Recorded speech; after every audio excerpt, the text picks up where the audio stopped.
Ayan, good morning mga bossing. Ayan, i-share ko lang po sa inyo kung paano po magiging ligtas yung ating tahanan sa paggamit po ng mga gas na hindi inaasahan na bigla ang sunog. Yes. So nandito po yung nagapagturo kung paano po magiging safety yung ating tahanan sa paggamit po ng ating mga gas. Ayan, ididimo po sa atin kung paano po nila gagawin. Panoorin lang po natin yung video hanggang dulo para makinabang po tayong lahat. Okay. Good morning sa inyo lahat. So ipapaliwanag ko lang po sa inyo kung ano yung pagkakaiba ng gas breaker sa regulator. Opo. So sa dalawang pagkakaiba niyan, ang trabaho lang ng regulator is mag-flow lang ng gas, which is mag-regulate lang. Wala siyang control, no? So dito ko naman po idadirect ko na agad dito sa aming produkto, which is yung gas breaker, no? Isang bukas, isang pindot para mag-release siya ng gas. Once na wala po siyang hose, hindi po yan magtutuloy-tuloy. Hindi po kagaya ng regulator, no? So ang gagawin nyo po is kakabitan nyo po siya ng hose. Ngayon, meron na po siyang hose na nakakabit dyan. Pag hindi mo siya pinindot, ma'am, sir, hindi po yan mag-CCD, no? So ang gagawin mo, mag-press po tayo ng isa para mag-release po siya ng gas. Ngayon dito na po tayo sa umaga, sa tanghali, sa gabi. Opo. No? So kung halimbawa, nahugutan ka ng hose, doon mo makikita yung function ng ating breaker. For example, double burner, nagluluto ka, nahugutan ka sa likod. Automatic, nag-shut off na siya. Automatic po pala sa sir itong breaker na to. Yes, So correct. parang breaker po siya ng kuryente. Ano po? So ligtas po talaga siya gamitin. Correct. No, so ang gagawin natin, kung nagkaroon man po ng aberya or troubleshoot sa ating ginagamit, gagawin lang po natin, i-check lang po natin yung hose kung may butas or natanggalan na tayo ng hose. Ibabalik na po natin ulit. Sa pagbalik po natin ng ating instalasyon, kapag hindi po natin ulit siya pinindot, di rin po siya magre-release ng gas. Kasi naandun na po yung lock niya. So pipindutin na po ulit natin, pindot, dito na naman po ulit tayo. No? Sa burner na naman po tayo mag-click sa araw, sa gabi, at sa tanghali. Kahit sa mismong tangke, nabutan ka ng hose. Automatic. Ayun, Lock na agad napakaganda yan. po. No? So, doon po sa pinakita ko, basic pa lang po yun, pero safety ka na. Ayun. Sir, may tanong lang ako sir. Sige, sige. Ano po ba yung pinagkaiba ng hose na itong gamit namin na dati na matigas? At saka okay. yung malambot po na yan na... Kasi, ang pagkakaiba po Rubber. dito, ma'am sir, no? Matigas po yung plastic. Opo. So, ito po rubber. So, if ever na magkaroon ng disgrasya sa plastic, mahirap po natin tupiin. Ayun, hindi siya No, matutok. hindi siya mafo-fold. No, matigas. Pero sa rubber ka, isang ganyan mo lang, tupi, cut na ang flow ng gas. Tsaka maski hindi na siya lagyan ng Ng lock. pinakalak dito. Kasi meron na po siyang magnetic fly. Safety po siya, no? Yes. So, ang gagawin mo na lang po, no? Ikabit na lang po yung installation. Siguraduhin pong maayos yung pagkakabit para hindi po siya magkaroon ng leaking. If ever man po, automatic mag-shut off lang po si breaker. Ayun. So, ang gagawin natin, isang bukas, isang pindot, dito na lang po tayo. Morning. Dito naman po sa tanghali, sa gabi. Ayun. Hindi na po tayo magpapatay-patay pa sa tangke. Okay. For example, nagluluto kayo, nalog lang yung tangke, natumba, automatic, maglalak na din po yan. Ayun. Yung advantage naman ng regulator tsaka sa ano ay yung pagkakaiba. What I mean, sorry. Opo. Sa regulator, hindi po natin nakikita yung timbangan. Oh. No, so yung kilo gauge niya, kung kumpleto ba sa laman or At hindi. saka bigyan mo nga kami, sir, ng tip kung ano po yung pinagkaiba o ano po yung dapat nating gamitin. Sa yung 2 burner po yung gamit kasi natuklasan ko po. Yung regulator po namin is pang isang ano lang. Pang single burner. Pang single burner Okay. lang. So yung gamit po namin is 2 burner. burner. So mali po pala, delikado po pala yung aming tahanan sa gamit na ito. Ano po yung ano, sir? Dito po Dapat natin pong makikita yan, sir. Ay, Ayan. wala po nakalagay dito yung ano. Wala po siya nakalagay dito kung anong nakalagay dito, kung pang single or pang burner. So, pang single po siya usually. So ayan mga bossing, ano, ipapakita sa atin ni sir yung pinagkaibahan ng regulator at saka itong breaker na kanila pong sinasabi para po safety po yung ating tahanan.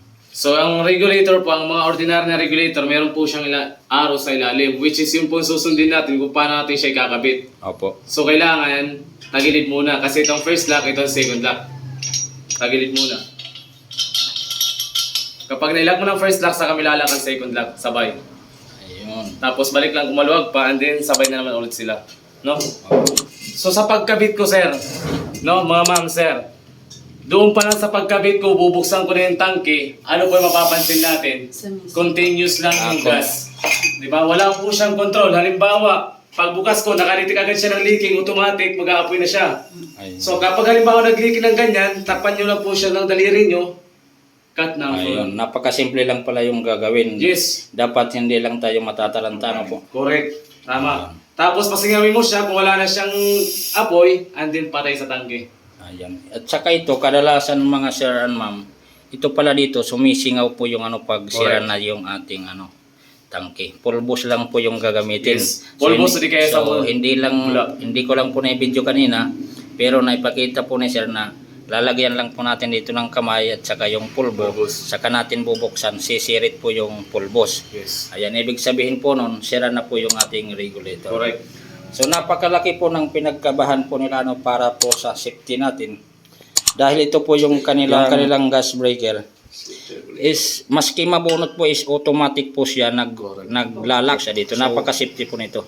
Medyo may kamahalan lang po nito mga sir and ma'am. Kaya lang dapat po talaga tayo mag-invest. Po Tasan yan po dito natin. sa ating pamamahay, hindi po yan luho. No, hindi man yan katulad ng cellphone na kapag nagustuhan natin, bili agad tayo kahit gaano kamahal. Yung safety, ang pinoprotektahan, life and properties. Hindi lang po yung basta lang dito sa bahay. No, kasi kapag nasunugan tayo, back to zero tayo mga ma'am, mga sir. Maigi na manakawan, wag lang masunugan, di ba nanay? So ang ma-advise nyo rin sir, dapat yung rubberized po yung gamitin Yes, natin. rubberized po na hose. Para if in case halimbawa na may nangyari, katulad nito, Pag halimbawa Sample. bibili po sila, ano ba yung dapat sabihin nila? kung bibili kayo Baba- ng hose ma'am, titingnan nyo po lagi, Japan Sakura LPG hose, yung rubberized. Pasabi na lang po doon sa auto supply. rubberized. Yes, Sa tingnan nga po natin yung Double Ayan, ply. double ply po siya. No? Bakit po natin ina-advise yung rubber hose? Kasi po ganito, for example, nagluluto ka and assume, no? Naugutan ka ng hose, nag-transfer dito yung apoy, katulad nito. For example, katulad yan, nag-aapoy siya. Ang mainit po dyan sa ibabaw. Ang malaki sa ilalim, pwede mo po siyang i-fold Ayun. para mag-cut ang flow ng gas. Hindi siya magtuloy-tuloy. Kahit sindahan ko sarap po, wala na po siya. Wala na siya. No? So saka mo isasara kayo yung tangke. No? Ang pagkakaiba po ng plastic sa rubber hose, hindi natin siya na ipo-fold. Hindi siya na tumitigas. Di bali ng iba yung tumigas, huwag lang yung hose. Ayun. Pero tama po kayo dyan, sir. Ayun. No? So yun lang po ang may papaliwanag. Sana ay nakatulong ako sa inyo sa kahit kaunting idea lamang po. Maraming salamat. Thank you so much po, sir, sa tip po na inyong binigay. Ayan, maski medyo mahal po itong ating ay talagang mag-i-invest po kami. Dahil importante po sa aming tahanan. Lalong-lalo na po yung aking mother. Siya po yung laging naiiwan dito sa bahay. Di baling mahal. Di baling mawalan ng pera. Wag lang mawalan ng nanay nang dahil sa disgrasya.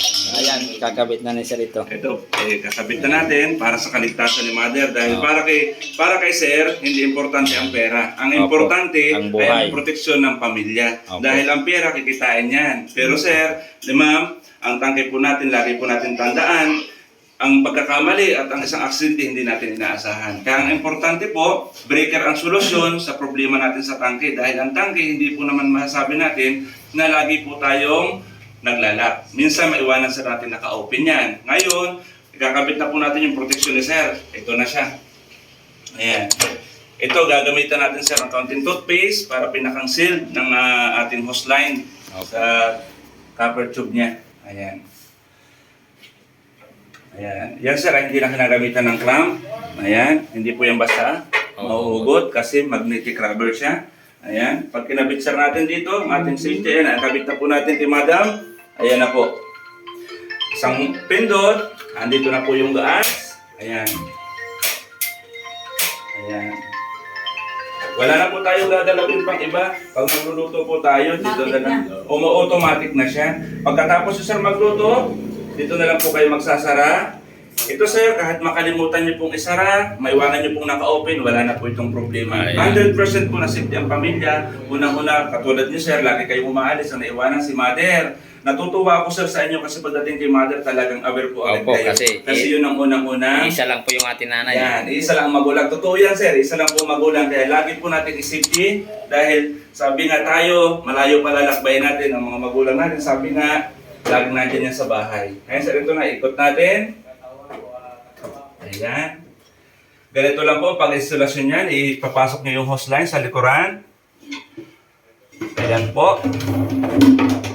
And then, ayan, ikakabit sa natin dito.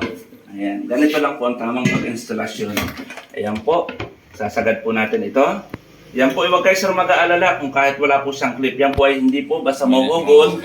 At in case naman po na magkaroon talaga mahugot o mahatak, meron po tayong gas breaker na lagi pong nakaabang sa disgrasya na pwedeng mangyari sa tangke. Ito na yan sir, isang open. Madam, ganito lang gagawin mo. Magluluto po kayo. Ayan, ito na lang po.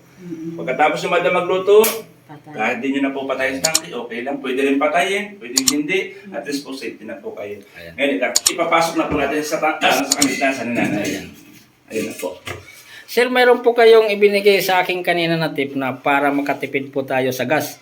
Kasi napansin po ni Sir yung aming gas is Ayan. nakadirekta po sa simento. Opo, kailangan. Hindi po pala advisable yan para makatipid tayo sa gas. So ano masasabi mo dyan, Sir?